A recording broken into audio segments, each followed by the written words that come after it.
Terima kasih Pak Sekjen. Bismillahirrahmanirrahim. Assalamualaikum warahmatullahi wabarakatuh.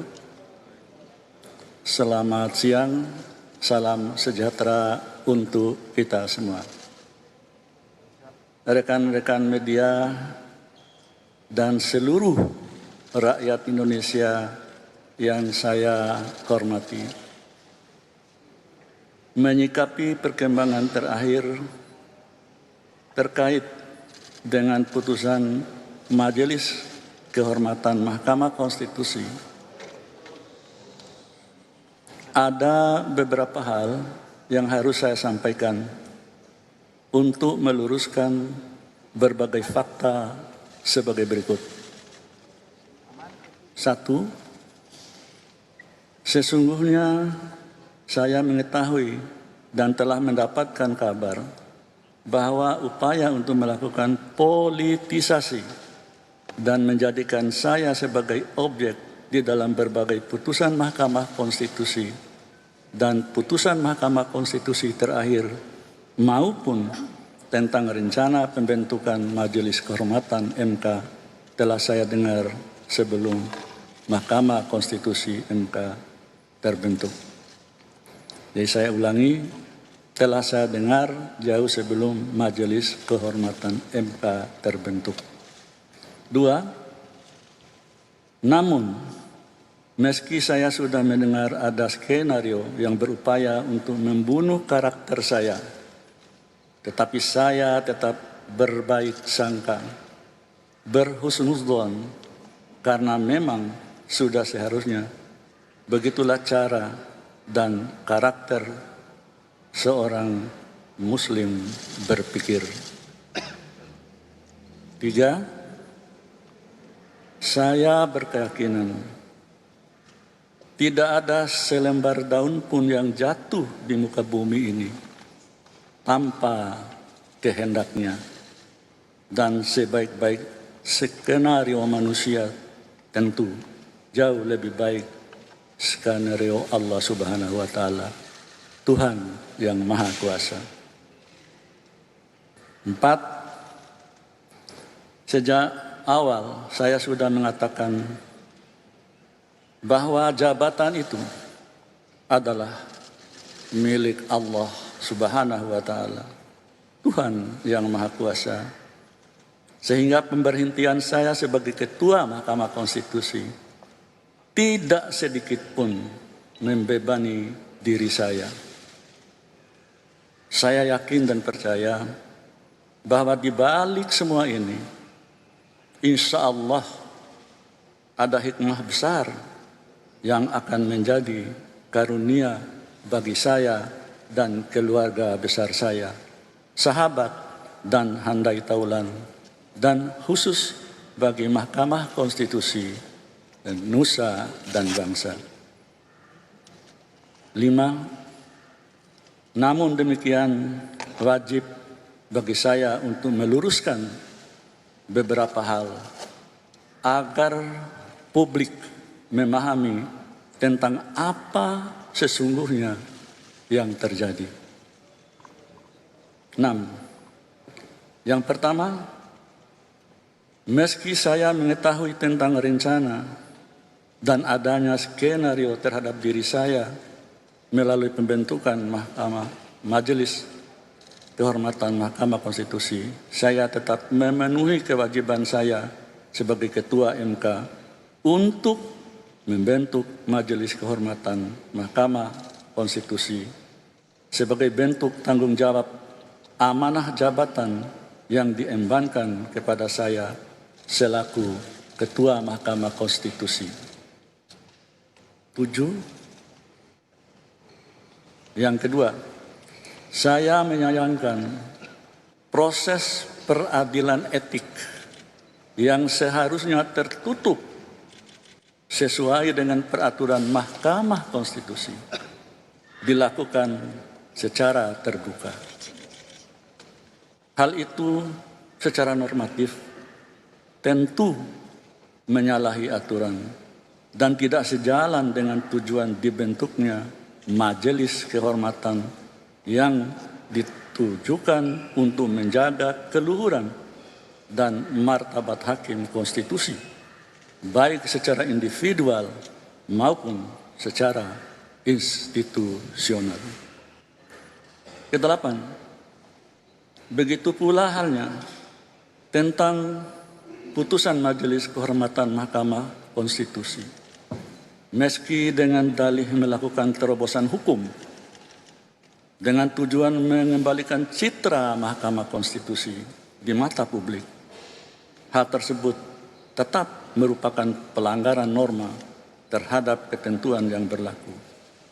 Namun, sebagai Ketua Mahkamah Konstitusi saat itu, saya tetap tidak berupaya untuk mencegah atau intervensi terhadap proses atau jalannya persidangan Majelis Kehormatan Etik yang tengah berlangsung.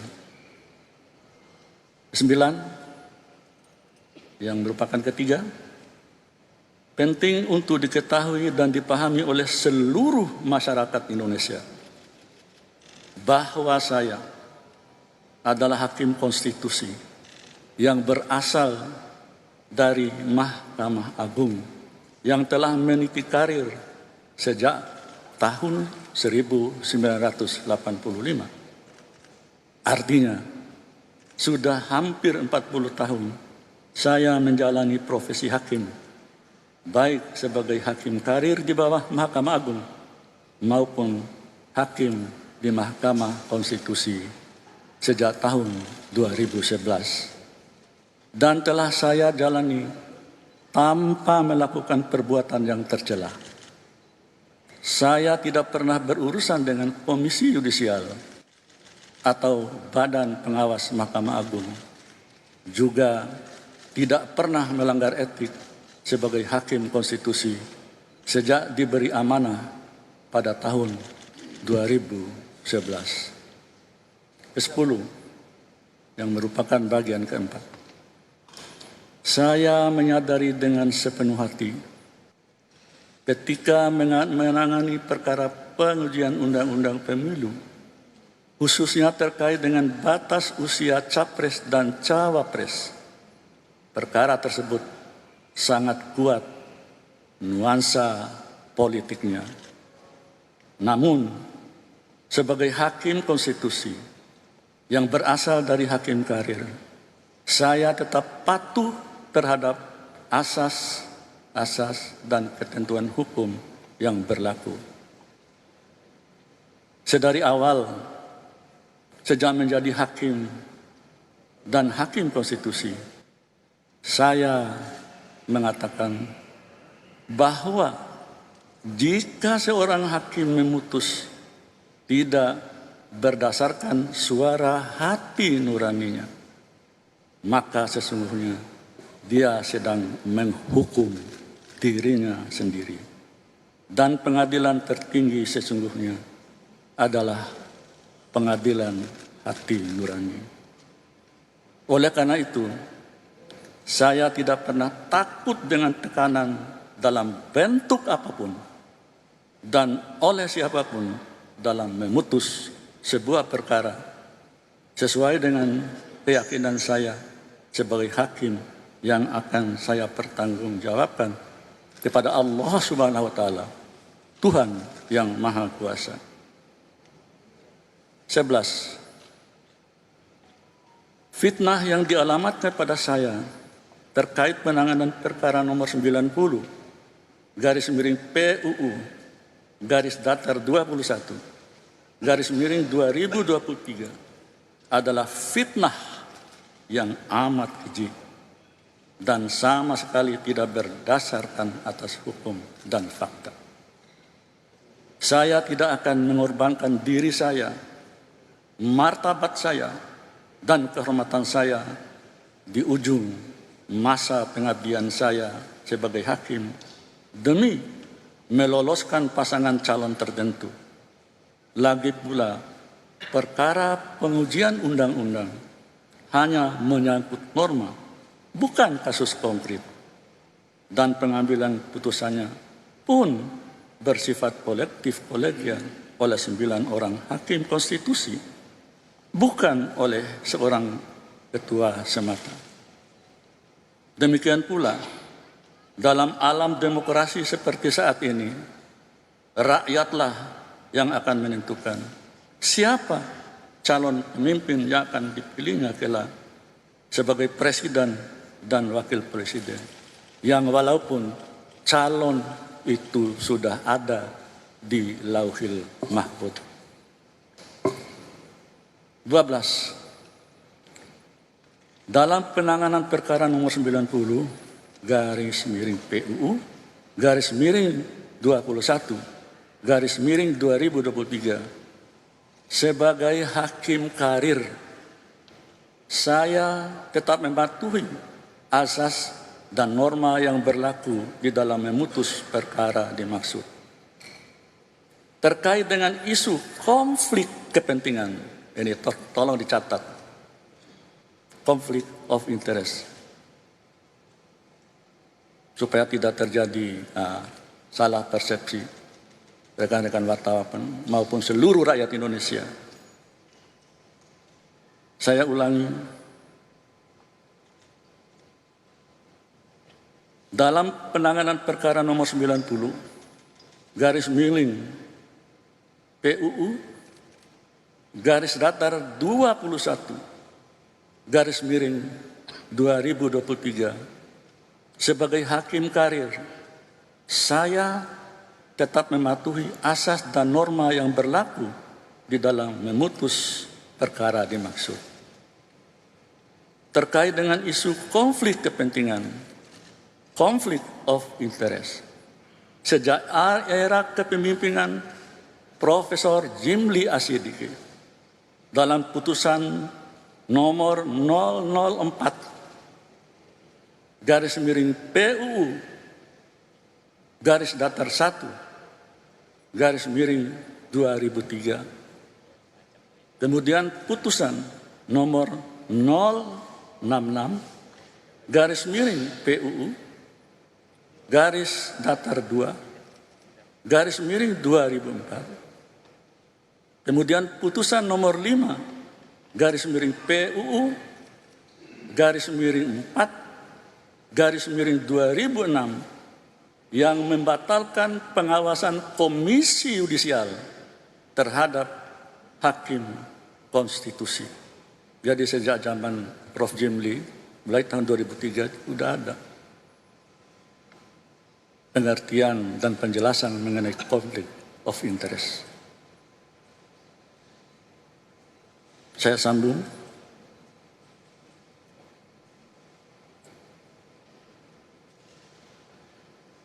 Putusan nomor 48 garis miring PUU garis miring 9 garis miring 2011, kemudian putusan nomor 49 garis miring PUU garis datar 9 garis miring 2013 di era kepemimpinan Profesor Dr. Mahfud MD. Kemudian putusan nomor 97 garis miring PUU garis datar 11 garis miring 2013. Kemudian putusan nomor 1 garis datar 2 garis miring PUU garis datar 12 garis miring 2014 yang membatalkan Perpu Mahkamah Konstitusi di era kepemimpinan Bapak Hamdan Zulfa. Lalu putusan perkara nomor 53 garis miring PUU garis datar 14 garis miring 2016. Kemudian putusan nomor 53 garis miring PUU garis datar 14 garis miring 2016 di era kepemimpinan Profesor Dr. Arif Hidayat. Selanjutnya putusan perkara nomor 96 garis miring PUU garis datar 18 garis miring 2020. Dalam putusan tersebut, maksudnya putusan 96 tahun 2020 itu, terhadap pengujian pasal 87A, karena norma tersebut menyangkut jabatan ketua dan wakil ketua, dan ketika itu saya adalah ketua MK dan wakilnya adalah Profesor Dr. Aswanto.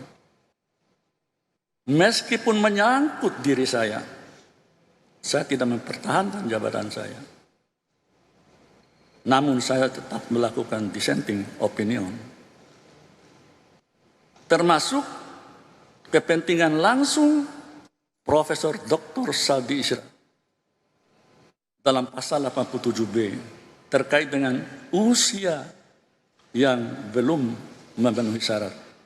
Jadi adik-adik, rekan-rekan wartawan bisa melihat rangkaian cerita makna konflik kepentingan. Ternyata mulai dari tahun 2003 di era kepemimpinan Pak Jimli Asyidiki sudah ada. Dan itu ada beberapa putusan. Baik, saya sambung. 13. Dengan berbagai jurisprudensi di atas yang pada intinya menjelaskan bahwa perkara pengujian undang-undang di Mahkamah Konstitusi adalah penanganan perkara yang bersifat umum, bukan penanganan perkara yang bersifat pribadi atau individual yang bersifat private. Maka berdasarkan jurisprudensi di atas dan norma hukum yang berlaku, pertanyaannya adalah, apakah sebagai hakim konstitusi dan ketua Mahkamah Konstitusi saya harus mengingkari putusan-putusan terdahulu? Saya ulangi biar jelas. Apakah sebagai hakim konstitusi dan ketua Mahkamah Konstitusi saya harus mengingkari putusan-putusan terdahulu karena disebabkan adanya tekanan publik atau pihak tertentu atas kepentingan tertentu pula? Atau saya harus mundur dari penanganan perkara 96 garis miring PUU garis miring 18 garis miring 2020 demi menyelamatkan diri sendiri? Sebagaimana saya jelaskan di atas, jika hal itu saya lakukan, maka sama halnya saya menghukum diri saya sendiri. Karena tidak sesuai dengan keyakinan saya sebagai hakim dalam memutus perkara.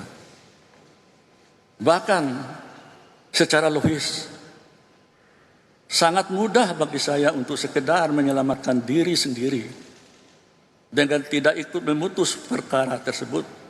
Karena jika niat saya dan para hakim konstitusi untuk memutus perkara tersebut ditujukan untuk meloloskan pasangan calon tertentu, toh juga bukan kami yang nantinya punya hak untuk mengusung calon presiden dan calon wakil presiden, dan yang akan menentukan siapa calon pasangan terpilih kelak tentu rakyatlah yang menentukan hak pilihnya melalui pemilihan umum. 14. Telah berulang kali saya sampaikan di hadapan publik nukilan ayat Quran dan kisah-kisah di zaman Rasulullah dan para sahabat tentang pentingnya berlaku adil, apalagi bagi seorang hakim. Namun fitnah yang keji justru datang kepada saya bahwa saya dianggap menggunakan dalil agama untuk kepentingan tertentu. Na'udzubillahi min dzalik. Padahal hal tersebut saya lakukan karena merupakan keyakinan saya sebagai seorang muslim dan berlatar belakang yang merupakan alumni pendidikan guru agama. 15. Saya tidak pernah berkecil hati sedikit pun terhadap fitnah yang menerpa saya, keluarga saya selama ini. Bahkan ada yang tega mengatakan MK sebagai mahkamah keluarga. Masya Allah. Mudah-mudahan diampuni oleh Allah Subhanahu wa Ta'ala. Namun fitnah keji yang menerpa saya, bahwa saya memutus perkara tertentu berdasarkan kepentingan pribadi dan keluarga. Hal itulah yang harus diluruskan. Seorang negarawan harus berani mengambil keputusan demi generasi yang akan datang. Jadi sebuah keputusan Mahkamah Konstitusi bukan berlaku untuk hari ini, tapi berlaku untuk generasi yang akan datang. Berbeda halnya dengan politisi, ya mohon maaf, yang mengambil keputusan berdasarkan kepentingan pemilu yang sudah menjelang. Putusan Mahkamah Konstitusi sekali lagi tidak berlaku untuk saat ini saja, tetapi berlaku untuk seterusnya. 16. Saat ini harkat, derajat, martabat saya sebagai hakim karir selama hampir 40 tahun dilumatkan oleh sebuah fitnah yang amat keji dan kejam. Tetapi saya tidak pernah berkecil hati dan pantang mundur dalam menegakkan hukum dan keadilan di negara tercinta. Saya tetap yakin bahwa sebaik-baik skenario manusia siapapun